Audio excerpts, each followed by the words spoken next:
Vamos lá, galera. Live de hoje, segunda live da série Por que os bons sofrem? Qual é o motivo do sofrimento? Como lidar com o sofrimento? Então, eu estou ensinando e minha proposta é como ressignificar o sofrimento e usar as dores da vida para a glória de Deus e em benefício próprio. Seja bem-vindo, galera. O pessoal está entrando aí. Sejam muito bem-vindos. Estou gostando da galera chegar em ponto. Eu é que comecei um minuto depois. Gostei de ver. Vamos lá, galera. Hoje eu vou falar de um assunto interessante em si, né? Como ressignificar o sofrimento e como lidar com ele de maneira a usar a nosso favor, quer dizer, como aprender a lidar com o sofrimento sem se abater, sem que ele te oprima, mas você usar ele crescer a partir dele. É o que eu costumo chamar de cair para cima, ao invés de cair para baixo. Então, vamos falar sobre isso. A galera tá chegando. Bruníssima, te amo. Sejam bem-vindos. Então, vamos lá. Vamos começar.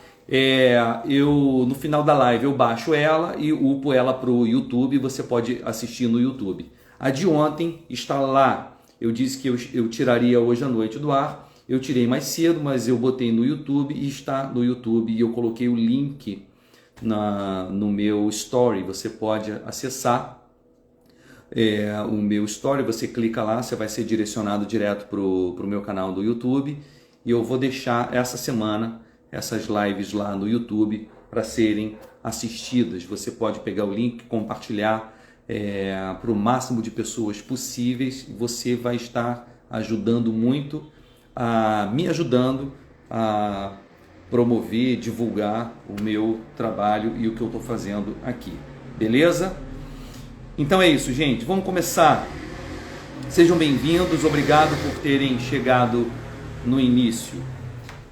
Tá todo mundo me ouvindo? Você pode dar um ok se você está ouvindo, se o vídeo está bom e se o áudio está bom. Por favor, eu acho que existe um delay entre quando eu falo, quando vocês ouvem e a resposta de vocês. Beleza, Fabiola? Obrigado, a Fabiola disse que estou ouvindo, a Estela também. Que bom.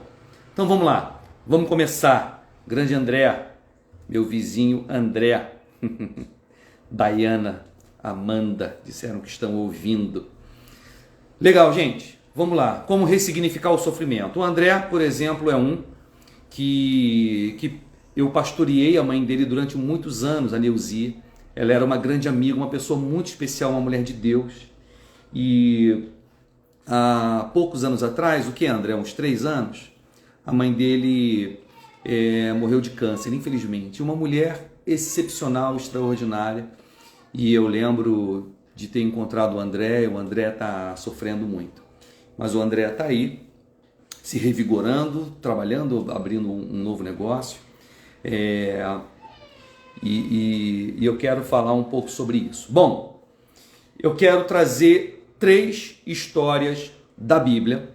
Então, se você quiser pegar a sua Bíblia para poder me acompanhar nessas histórias, se não quiser, não tem problema, porque eu mesmo não vou usar a Bíblia, eu vou só mencionar as histórias, tá? Mas eu vou me ater a alguns detalhes do texto. Então, eu vou explicar o texto.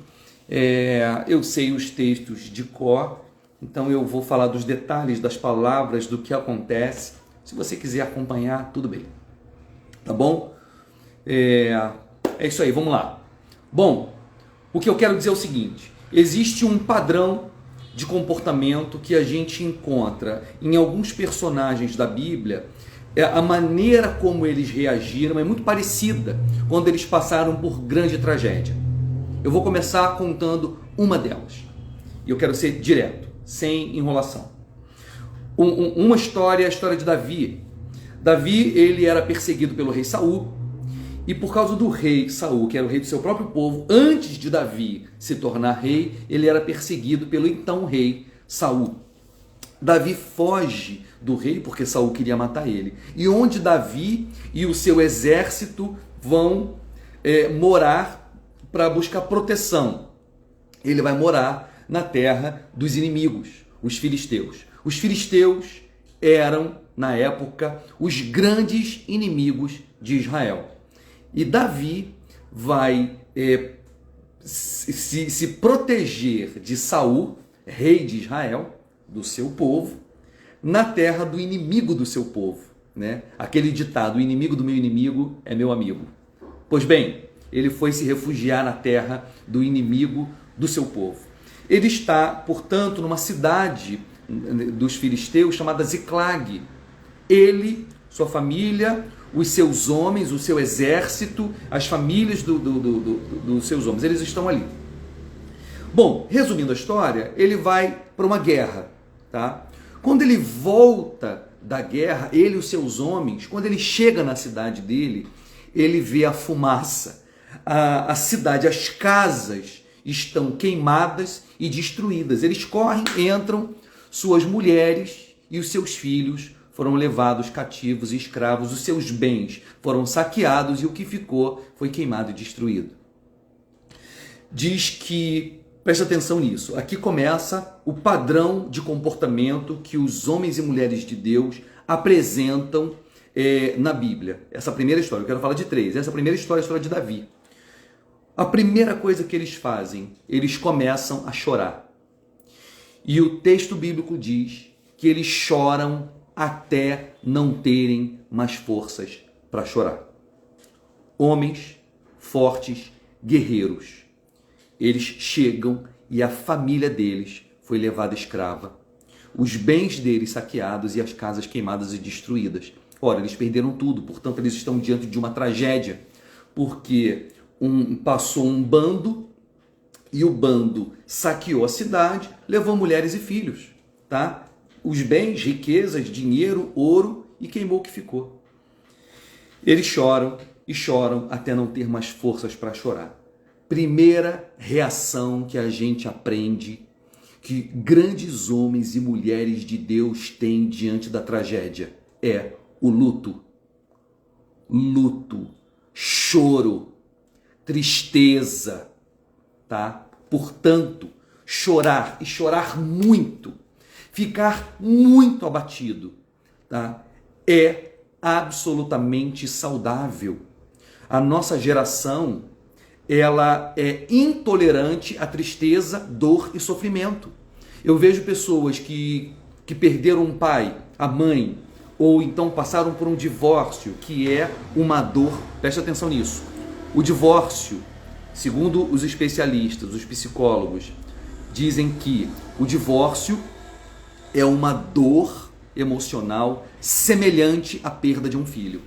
O divórcio traz uma dor emocional semelhante à perda de um filho. Portanto, o marido sai de casa, a esposa sai de casa, seu casamento acaba. O que você passa? Você passa por luto. E aí você está abatido, triste. Aí o que eu vejo? As pessoas muito mal dizendo, eu estou com depressão. Primeira coisa que eu falo, apesar de eu não ser psicólogo e nem psiquiatra, eu digo, não, filho, você não está com depressão. O que você está é triste pra caramba, por um motivo muito justo. Teu casamento acabou, ou então a tua mãe morreu, o teu pai morreu, ou aconteceu alguma grande tragédia, você faliu. E aí o cara tá abatido, deitado na cama, triste pra caraca, chorando. Diz que está com depressão? Não, não está com depressão. Depressão é uma patologia na alma. Quando a pessoa não tem nenhum motivo para estar triste, não aconteceu nenhuma tragédia, ele não perdeu grande coisa, mas ele está com síndrome do pânico, não consegue sair de casa, tem tonteira, sensação de morte, ou uma tristeza e não consegue se alegrar com nada. Isso é depressão. É uma tristeza patológica sem motivo aparente.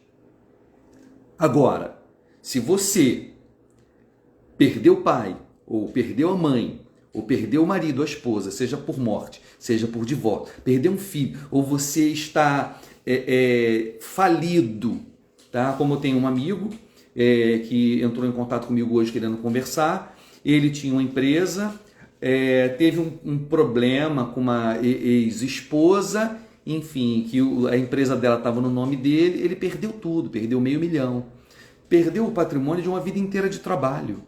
E aí ele tá mal pra caramba. Ele tá com depressão? Não. ele está muito abatido, cansado, decepcionado por um motivo muito justo. Tá? Pois bem, a Fabiola está falando aqui, demorei muito para superar a tristeza de fechar minhas empresas, uma dor diferente. Bom, é isso aí, a questão é, Fabiola, a tristeza, a gente pode chamar isso de luto. Você viveu um luto. Fechar empresas, divórcio ou a perda por morte de uma pessoa amada, ela traz um período de tristeza. O luto, ele tem início, meio e fim. Em algumas pessoas ele leva mais tempo. Em algumas pessoas ele leva mais tempo, outras menos. De quanto é esse tempo? Não sei, isso é muito relativo, né? Subjetivo. Para uns 3 meses, para outros 6 meses, para outros 1 ano. Demorou mais que isso, essa tristeza começou a se tornar uma tristeza mórbida.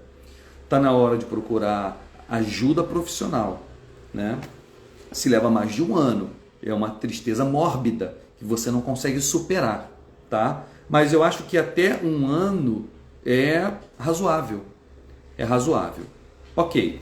O sentimento de fracasso, como diz a Amanda, é muito difícil de lidar, né? Parece mesmo um luto. É isso aí, é um sentimento de luto. O André está falando, o que perdeu a mãe, ainda sinto muito, quase todos os dias a falta da minha mãe.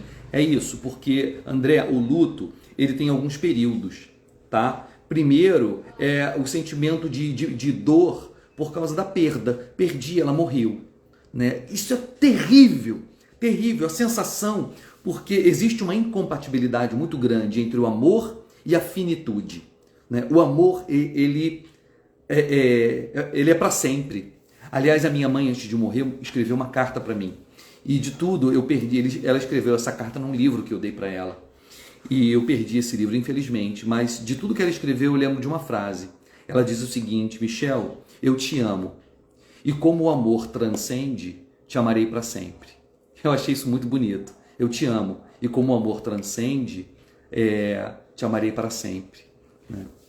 Muito bonito, é isso. O amor, ele transcende e ele é para sempre. Portanto, ele é incompatível com a morte. Ele é absolutamente incompatível com a morte. Né? E essa dor, né, de ver um parente partir. Depois é uma outra dor, que é a ausência da pessoa. Cara, aquela pessoa não está mais aqui. E aí, durante muito tempo, a gente vai sentindo a falta daquela pessoa. Depois, essa sensação pela falta da pessoa, porque ela não está mais aqui, né? A gente vê uma coisa, sente um cheiro, lembra dela. Depois essa dor passa, tá? Essa dor passa. Pois bem, mas então o luto tem um período. Esses homens choraram até não terem mais forças para chorar. Então a primeira coisa que eu quero falar é que o primeiro sentimento que vem é um sentimento de luto, de tristeza, e é momento de chorar. Ou seja, permita-se sentir dor, tristeza, choro. Não tome remédio, não é depressão que você tem, é uma dor profunda, um sentimento de que é uma dor insuportável, mas é isso mesmo. O nome disso é luto. É isso mesmo, tá? Absorva essa dor, viva essa dor, se não é pecado, não é incredulidade, não é falta de fé, não é falta de esperança, não é falta de Deus. Existe uma coisa que a gente pode chamar de a ditadura da felicidade, ou a ditadura da alegria, essa coisa que você tem que estar bem o tempo inteiro. Pô, aí você perde uma coisa, perde alguém, chega à falência, perde uma empresa e chega alguém achando que vai te encorajar e te oprime, dizendo, não, você tem que estar bem, você tem que superar isso, você é forte. Pô, será que eu posso sentir dor? Dá licença, né? Então é isso. Esses guerreiros choraram até não terem mais forças para chorar. Essa é a primeira coisa. E o que eu quero dizer com tudo isso é: respeite a sua dor. Chore sem pena, chore sem medo. E não peça desculpas a ninguém por estar triste e por estar triste pra cacete. Tá? Essa é a primeira coisa. Depois, bom, vou contar uma segunda história. Só para exemplificar, eu falei que eu ia contar 3 histórias. Uma é de Davi, eu vou contar paralela para vocês virem que o processo é o mesmo. Tá? É Neemias. Neemias capítulo 1. Ele recebe a notícia, ele está escravo na Babilônia. Né? Ele serve o rei Xerxes, Já nem lembro qual é o rei que ele serve. Por favor, escrevam aqui. Pastor Fábio, que entrou aqui agora, conhece a Bíblia melhor do que eu. Fábio, quem é que Neemias serve? O rei que ele serve lá. Pois bem, ele recebe a notícia de que Israel, a cidade dele, o país dele, está destruído, queimado. E aqueles que não foram trazidos cativos para a Babilônia, que ficaram lá, morreram. E os que ficaram estão passando fome, miséria e destruição. O que acontece? O texto diz que ele se abate, ele se veste com um pano de saco, que é um símbolo de luto e tristeza do povo de Israel da época, né, uma cultural. E ele começa a chorar. Ele começa a chorar. E ele fica alguns dias chorando e triste. É o que diz Neemias capítulo 1. O padrão é o mesmo. Homens de Deus que estão profundamente abatidos e sofrendo. Ou seja, permita-se a tristeza. Tá? Bom, a segunda coisa que acontece é muito interessante. Isso não acontece com Neemias, mas isso acontece com Davi. O povo, o exército dele se ira contra Davi e resolve que aquilo aconteceu por culpa dele e resolvem apedrejá-lo até a morte. Querem matar Davi.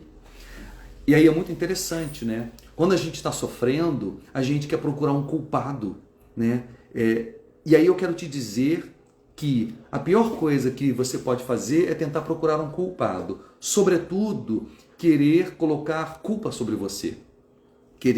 Bom, é muito saudável você avaliar a sua vida, os seus últimos feitos e descobrir o que você fez de errado a fim de não fazer de novo. Só que você tem que tomar cuidado. Existe um momento certo para você fazer autoanálise. Durante o luto, não é bom a autoanálise.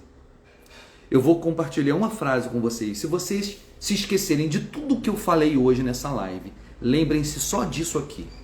Lembrem-se só disso que eu vou falar agora. Artaxerxes, obrigada, Amanda. O rei Artaxerxes é quem Neemias servia. Muito obrigado. É bom ter gente que conhece a Bíblia de plantão aqui.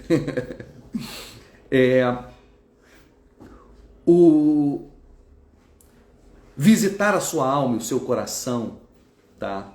Para você se conhecer, é um exercício ultra necessário para o amadurecimento e para o crescimento psicológico, espiritual, moral, para a vida, tá? Para o desenvolvimento pessoal. Agora, a dica de milhões, né? Tá na moda, a dica de milhões? A dica de milhões é: nunca avalie a sua alma. Nunca entre em você sozinho. Nunca. Traga o Espírito Santo junto com você. Porque a possibilidade de você ser cruel com você mesmo, a possibilidade de você se martirizar e de você ficar remoendo culpa mórbida. E o que é a culpa mórbida? É a culpa que não é produtiva. Ela te abate e se você avaliar ela só te abate mais e mais. Ela é mórbida. A gente deve excluir sentimentos mórbidos. E o que eu chamo de sentimentos mórbidos? Sentimentos que não produzem mudança, transformação, força, encorajamento, fé. Se não produz isso, então deleta. Deleta. É um sentimento mórbido. E existir, funcionar, fazer a vida funcionar é imperativo. Fazer a vida funcionar é imperativo. Portanto, qualquer sentimento que te paralisa, que te abate, que te assusta e que te faz mal, ele precisa ser eliminado. Por quê? Porque você precisa funcionar. E você precisa fazer a sua vida funcionar. Tá? Então, isso é imperativo. Pode passar, filho. Meu filho está com medo de passar aqui e fazer parte da live. Portanto, estar bem, estar com esperança, com confiança, com força, com coragem para a vida, feliz, isso é necessário para fazer a vida funcionar. Portanto, delete qualquer coisa que te paralise. O Fábio está falando aqui, se o nosso coração nos condenar, maior é Deus que o nosso próprio coração. 1 João capítulo 3. Esse texto é maravilhoso. Obrigado, Fábio, por ter lembrado dele. O primeiro contato que eu tive com esse texto, bom, pelo menos desse ponto de vista, foi com uma citação que Lutero fez dele. Ele dizendo que quando o nosso coração diz que nós somos maus, que nós não somos amados, que nós somos... Enfim, quando o nosso coração começa a nos depreciar, ele diz, manda o seu coração calar a boca. Fica com o que Cristo fala de você na Bíblia. Que você é amado, que você é salvo, que você é transformado, que você é um vaso de barro, mas habita um tesouro precioso que é o Espírito Santo dentro de você. Então a gente precisa aprender a mandar o nosso coração calar a boca. É isso que esse texto está dizendo. Se o teu coração te condenar, Deus é maior do que o teu coração. Ou seja, manda o teu coração calar a boca. É possível que o seu coração te condene por coisas que o próprio Deus não te condena. Então, isso é domínio próprio, é inteligência emocional, saber mandar o seu coração calar a boca. Pois bem, aqueles homens resolveram sentir raiva e tacar pedra em Davi. Davi aqui é o nosso paradigma, é o nosso modelo, tá, de espiritualidade. É dele que eu estou tratando e não tanto dos amigos dele, né, do exército dele. Esse homem, ele lamenta. Davi, ele vai chorar, ele vai pedir para os amigos, por favor, não fazerem aquilo. Não, de jeito nenhum. Uma coisa extraordinária acontece. Mas, gente, extraordinária acontece.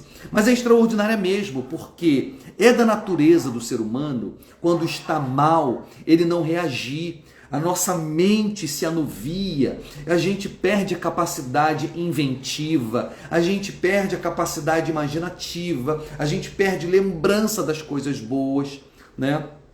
A gente se abate. Portanto, quando a sua mente, o seu coração, em meio à tristeza, ao abatimento, é atravessada por esperança, saiba, isso não vem de você.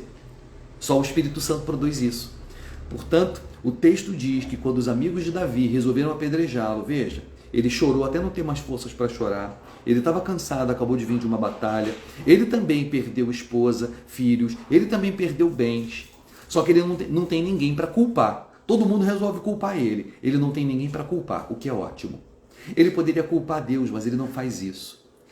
O texto diz que Davi se lembra do Senhor, seu Deus. Esse versículo é maravilhoso. Na minha Bíblia, ele está sublinhado. Diz assim, então Davi se reanimou no Senhor, seu Deus.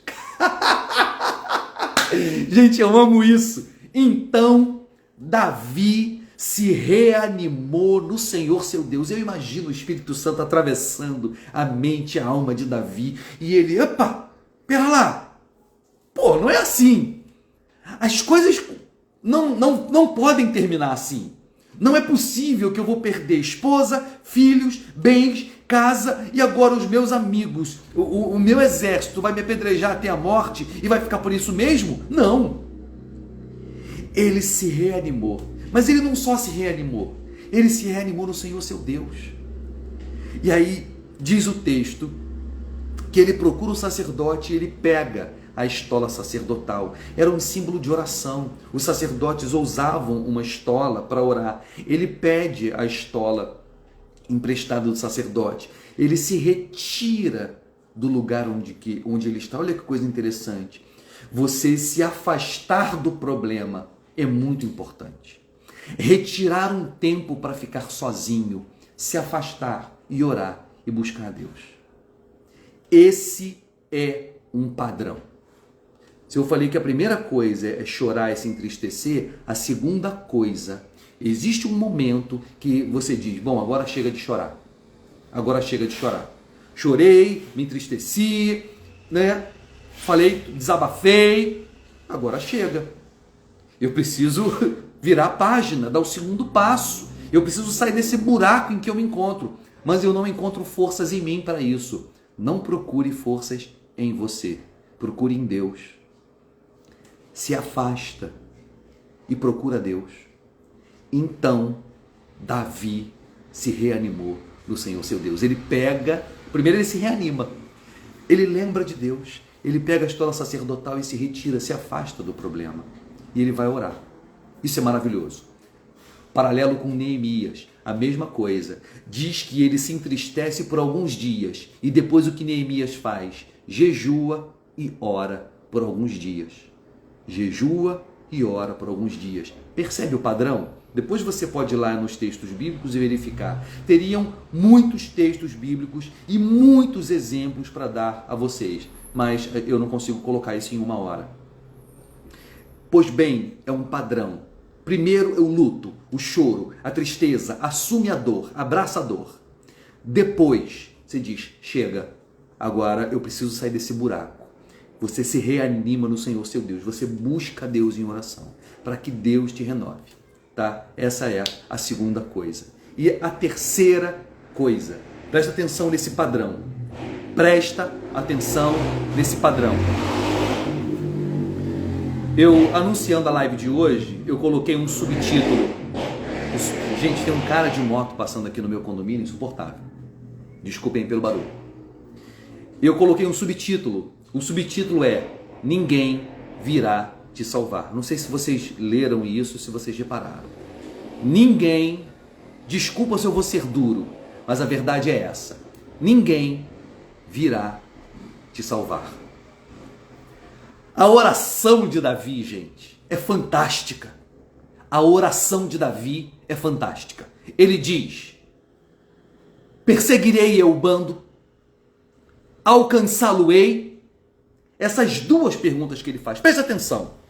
Davi não pergunta, Senhor, traz de volta nossas mulheres, faz com que os homens que levaram elas e os nossos bens se arrependam e voltem para cá. Não, gente, ele não pede isso.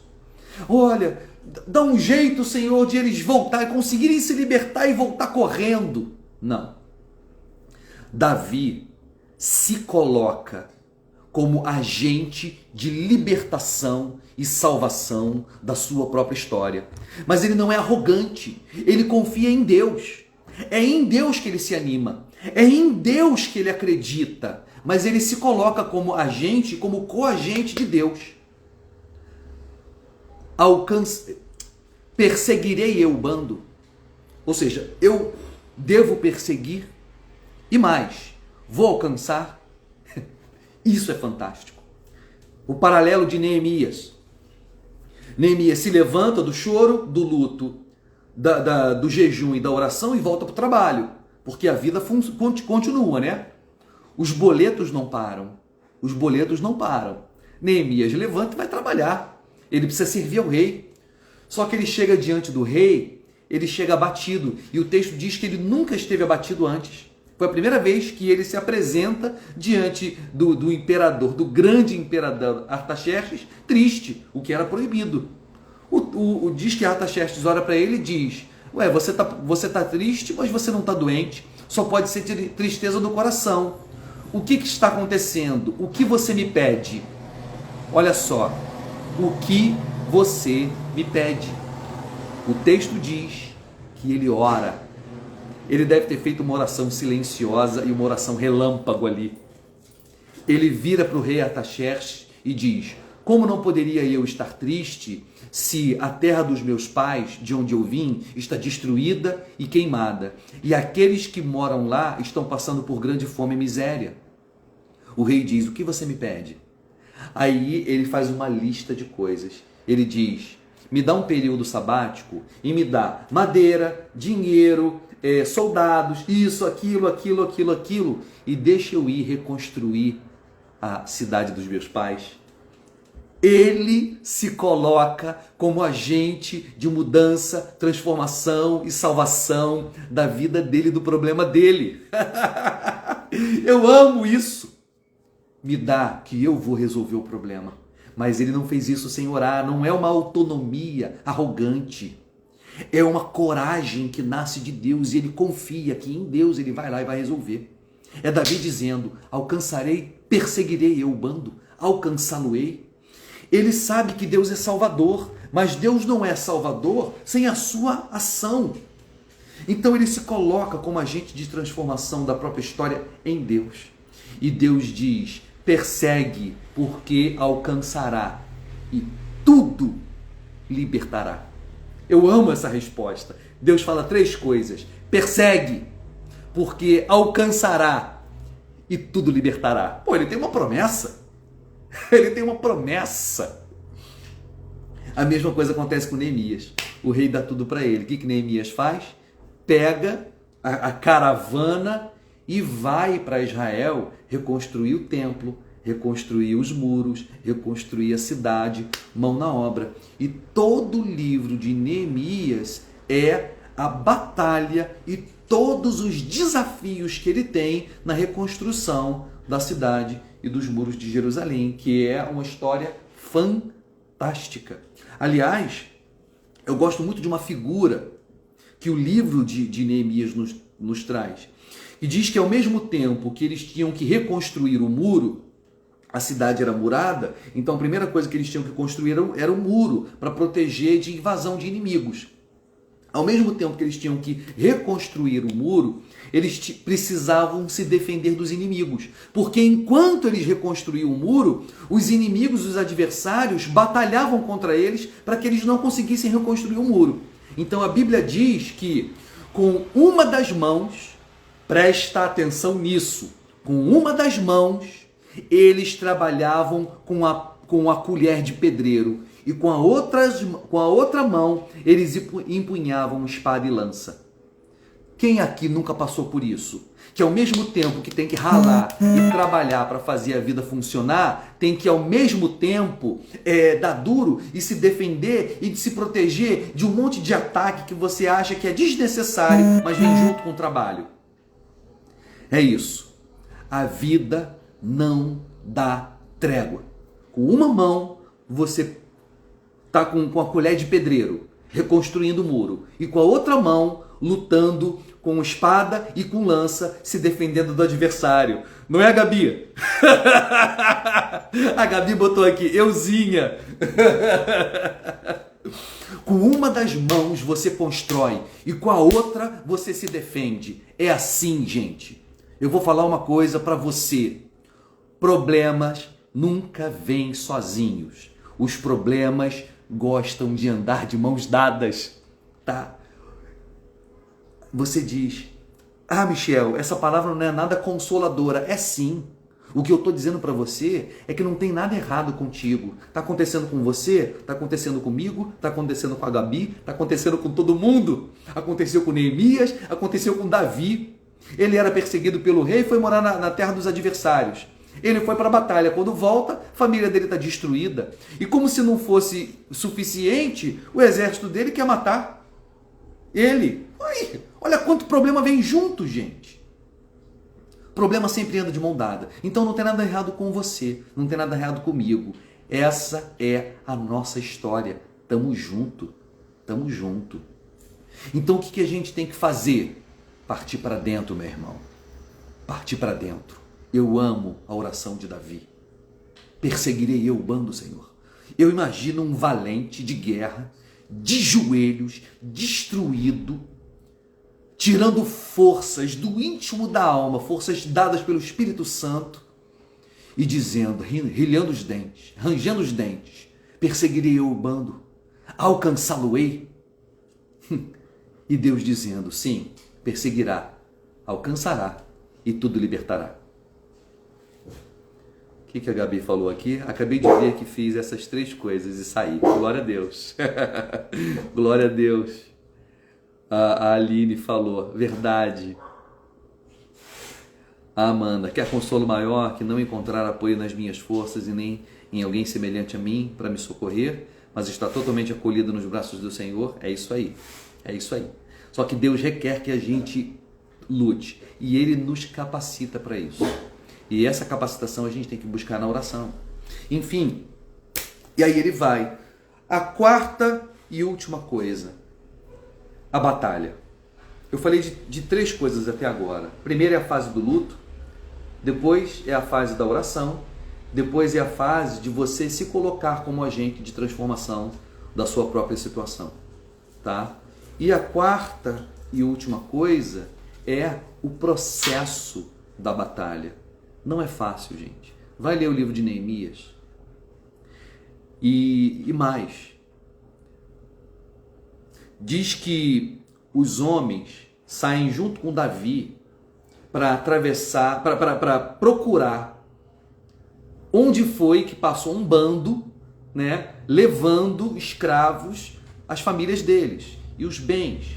Então diz que eles começam a viajar a cavalo. Eles estão cansados, porque vieram de uma guerra, choraram até não ter mais forças, passaram por uma grande tristeza, mas eles recobram a força, o ânimo e vai, porque tem que salvar, tem que libertar a família.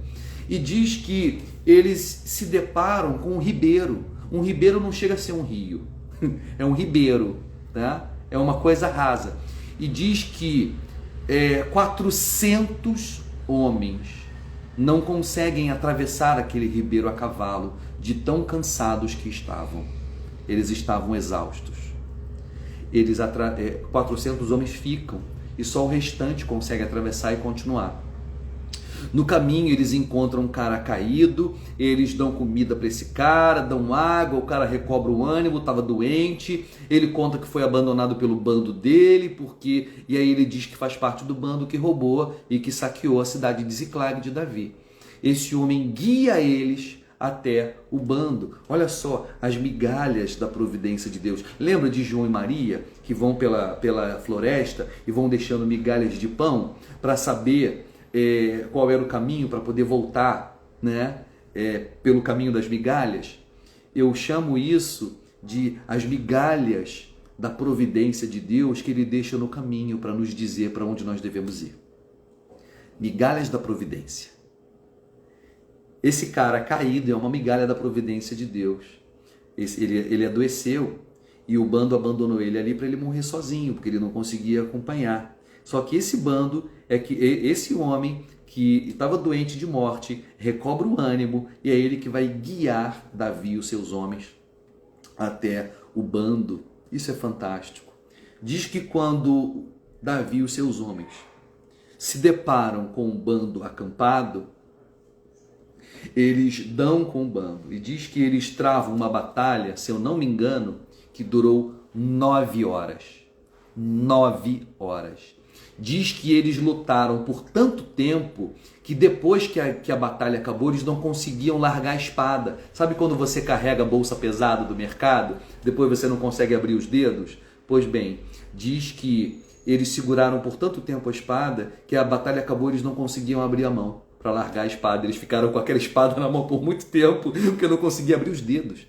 Diz que eles mataram todo mundo, mas foi uma luta de 9 horas.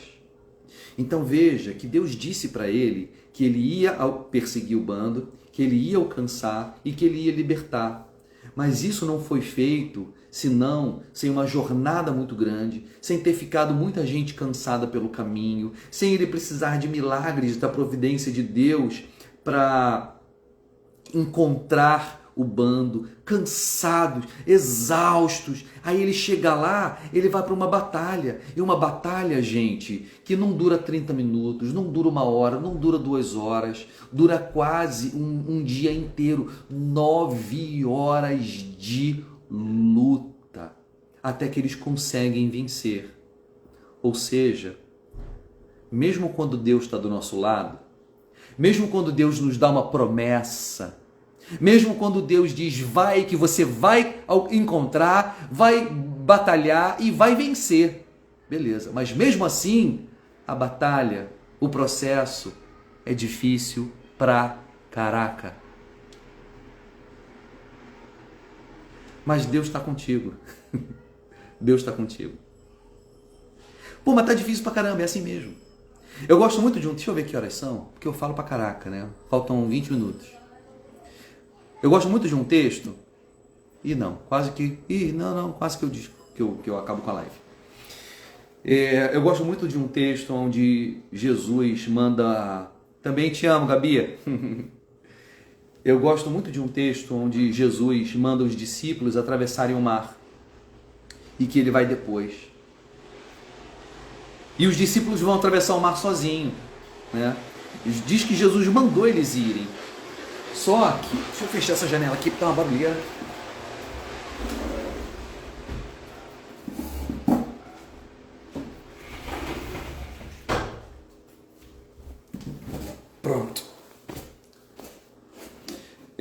No YouTube, eu edito, tiro essas coisas todas, fica resumido. Jesus manda eles atravessarem o mar. Eles têm uma ordem de Jesus para atravessar o mar da Galileia para o outro lado. Só que diz que quando eles vão fazer isso, o vento é contrário. E o vento é tão forte que o barco quase afunda. Olha que coisa interessante. A pergunta que eu faço diante desse texto é possível o próprio Deus falar para você ir por um caminho? E aquele caminho que você tomou, porque Deus mandou você tomar, tudo dá errado, tudo vem contra você? A resposta é possível. Cara, Jesus mandou os discípulos entrarem no barco e atravessarem para o outro lado. Pergunta, o vento tinha que ser contrário, gente? Pô, não, mas espera lá. Aí tem aquelas pessoas que vêm com aquela teologia pronta, né? Não. Quando Deus nos aponta o caminho é fácil. Deus facilita o caminho para a gente. Mentira. Jesus diz, atravessa para o outro lado. E diz que o vento era contrário. Então é possível que fazendo a coisa certa, estando você no centro da vontade de Deus, fazendo exatamente o que Ele mandou você fazer, muita coisa esteja contra. E você tenha que lutar com muitos adversários. Ok, continua. Bom, a gente conhece a história, Jesus vem no meio da madrugada, andando por sobre o mar, né? E ele para a tempestade, aquela coisa toda. Eu acho esse texto maravilhoso. Pois bem, a quarta fase é a fase de reconstrução, de caminhada. E o que eu quero dizer é que o próprio processo, ele é trabalhoso, cansativo, doloroso, né? Mas a vitória nos aguarda no final. A vitória nos aguarda no final. A história de Davi termina com eles conseguindo ganhar a batalha, eles conseguem recuperar esposas, filhos, e eles saem dessa batalha ricos, porque eles conseguem pegar de volta o tesouro deles, que foi roubado, e todo o tesouro que já estava em posse daquele bando, né? De maneira que os despojos de guerra que eles trouxeram foram fantásticos. E tem um detalhe no final dessa história, é que os 400 que ficaram no meio do caminho, de cansados que estavam por não conseguir atravessar o ribeiro de Besor, Davi lançou um decreto que aqueles que não lutaram também receberiam partes iguais aos que lutaram na batalha, né? Os homens não gostaram disso, os que foram para a batalha não gostaram, mas Davi lançou esse decreto. Eu acho isso muito bonito, sabe? Quando você tiver a vitória, eu quero te dar um conselho. Divida a sua vitória com aqueles que lutaram do seu lado, mas com aqueles que não lutaram também. Não porque não gostam de você, não porque te abandonaram, mas porque não deram conta, porque estavam cansados demais. Existem caminhos que só você consegue chegar até o final, mas honra aqueles que não conseguiram chegar junto com você, se eles forem dignos de serem honrados, né? Isso é muito bonito, isso é muito cristão.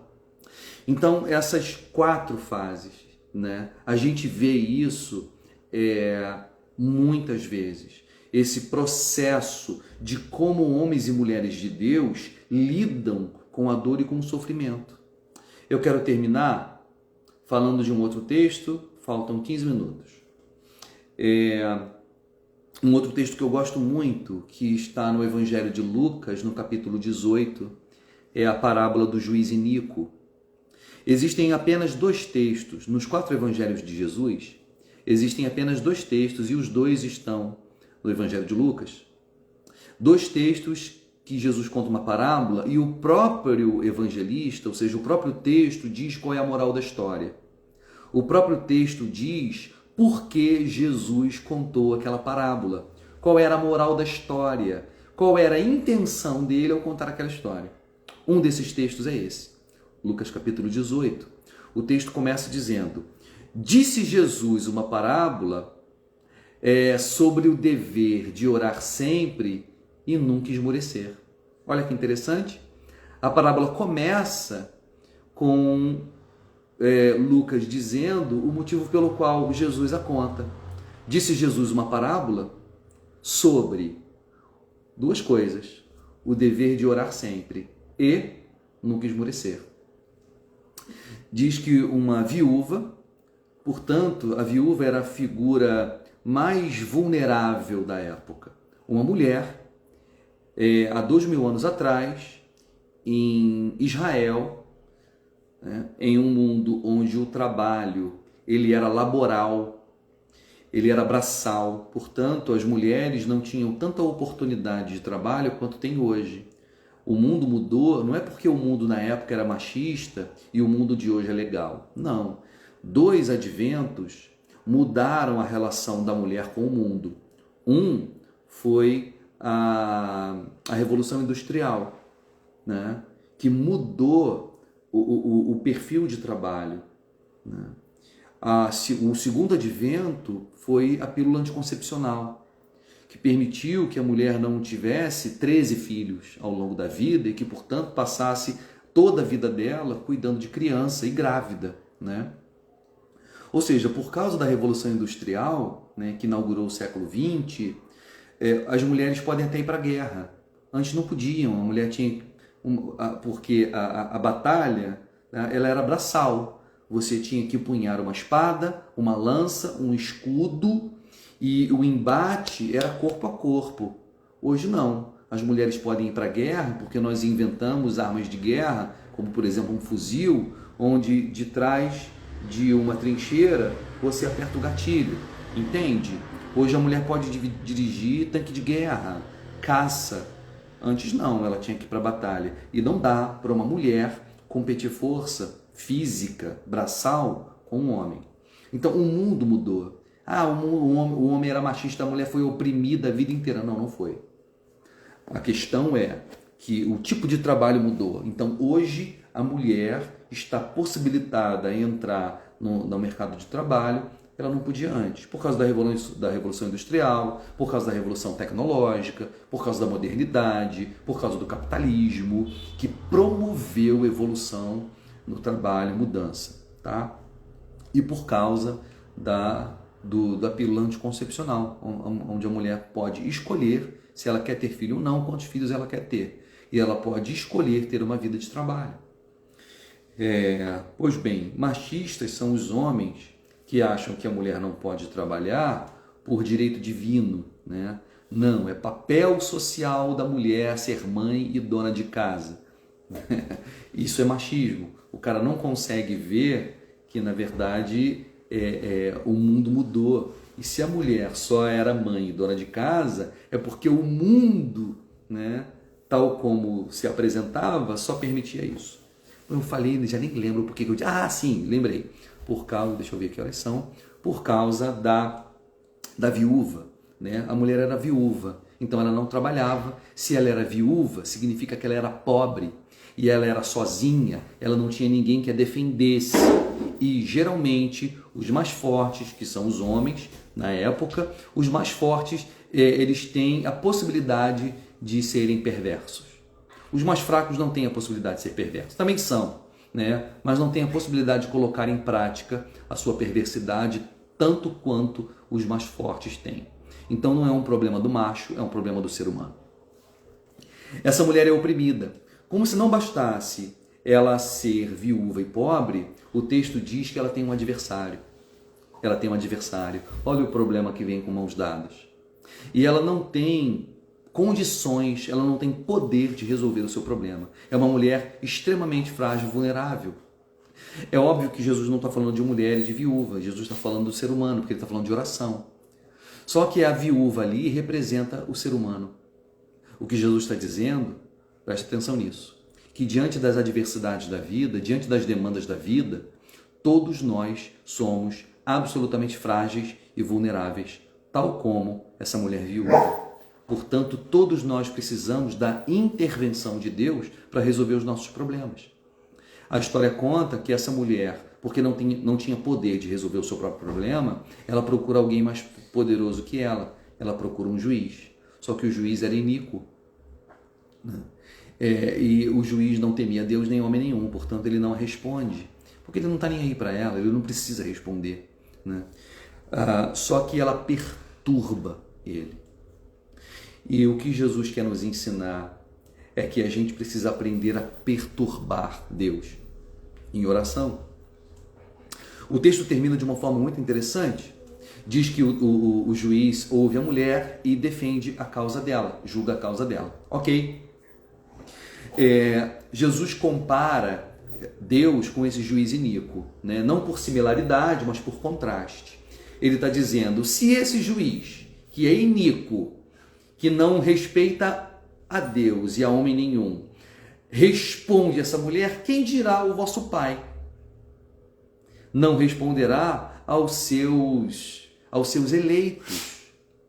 Quando oram a ele, preste atenção no que diz o texto, quando oram a ele dia e noite. Quando oram a ele dia e noite.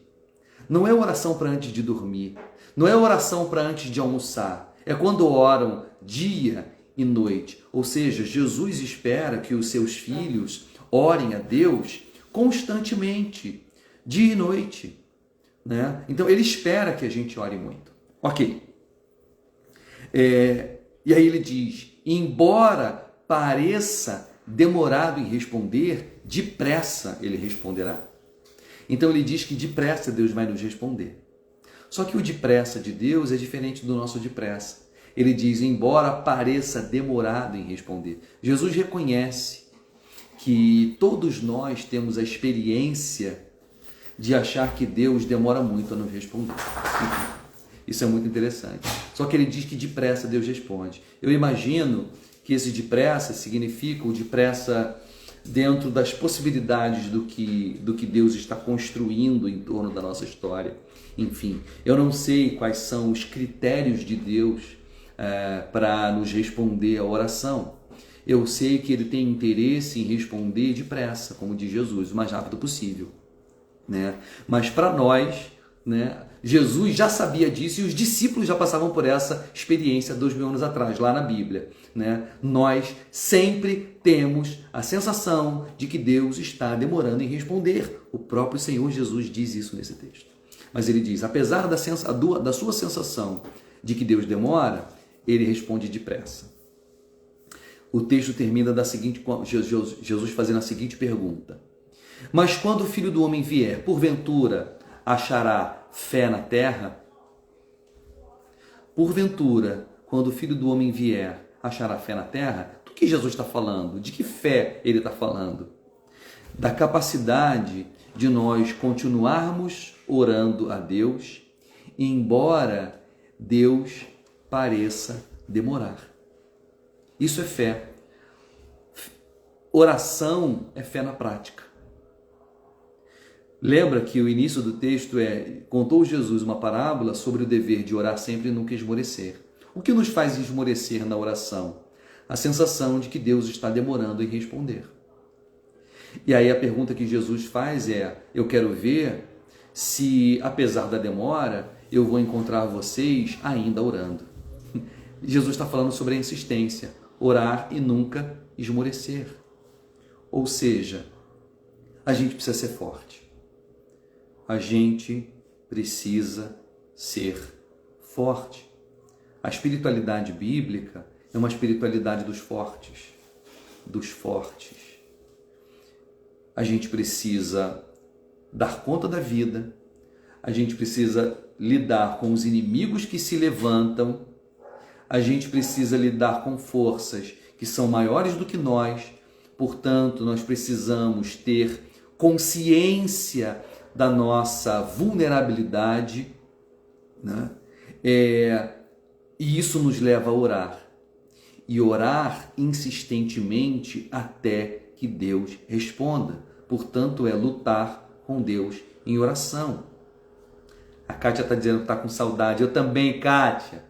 Eu pastoreei a Kátia por um pouco mais de um ano, quando eu pastoreei a igreja presbiteriana de Jacarepaguá. Um beijão, Kátia. Pois bem, gente, é isso. Precisamos ser fortes. O erro O erro é achar que porque Deus, é o nosso Senhor, Ele é forte, poderoso e nos ama, a gente pode deitar em berço esplêndido, né? E pedir que Ele nos socorra e esperar que Ele envie um Salvador. Ninguém vai te salvar.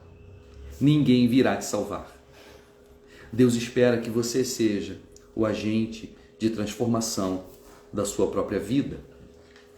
Eu quero terminar recomendando um filme para vocês. Eu acho que esse filme ainda está no Netflix. Se chama Capitão Fantástico.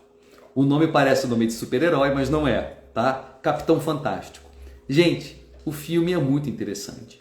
Bom, aqui eu quero fazer uma ressalva. A minha esposa, eu sou um cinéfilo, e a minha esposa diz que eu tenho gosto estranho para filme. Então, se você não gostar, beleza, entra aqui comigo e diz: Michel, por que você gostou daquele filme, né? O cara é comunista, é um comunista radical, e ele resolve, junto com a sua esposa, pegar sua família e ir morar distante da cidade, no meio do mato, com os filhos. E a educação que ele dá para os filhos dele é muito interessante, é completamente alternativa. Ele vive uma vida completamente alternativa. O que eu quero chamar a sua atenção é para um momento onde eles estão escalando um paredão, um rochedo. E ele e todos os filhos dele, tá? E o filho mais novo, se eu não me engano, com 6 anos de idade, 7 anos, está escalando o paredão também. E o menino quase cai e quebra os dedos, pendurado no paredão. Só que o pai está no paredão, os irmãos estão no paredão e o garoto começa a chorar. O pai olha para ele e diz: para de chorar. E sobe esse paredão. Dá um jeito de subir sozinho, porque ninguém virá te salvar. E o garotinho, apesar de ter se machucado e estar pendurado e ser uma criança, ele continua escalando e ele consegue chegar no topo do paredão. Eu achei isso muito interessante. Está cansado? Busca Deus. Renova suas forças. A espiritualidade bíblica é uma espiritualidade de corajosos. Para terminar, tem um texto de Jeremias, que ele diz: se você se cansa com aqueles que correm a pé, quem dirá quando você tiver que correr com aqueles que vão a cavalo? Deus está dizendo: está cansado? Você precisa ter forças. Corre mais. Porque se você está cansado, disputando com pessoas que correm a pé, que dirá quando você tiver que disputar com aqueles que correm a cavalo?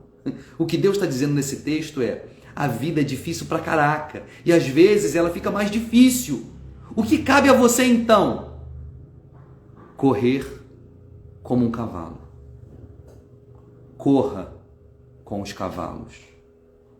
Seja forte. Seja forte. É o que Deus está dizendo para você. É isso. Eu quero agradecer muito. Eu quero dizer que eu vou baixar esse texto, editar ele e eu vou jogar para o YouTube. Então amanhã de manhã, por volta de meio-dia, eu tiro ele daqui do Instagram. Eu vou deixar até meio-dia no Instagram.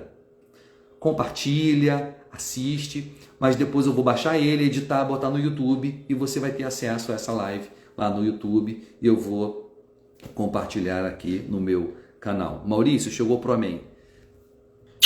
Deus abençoe, gente. Obrigado por a gente estar construindo uma comunidade fantástica de pessoas aqui. Um abraço.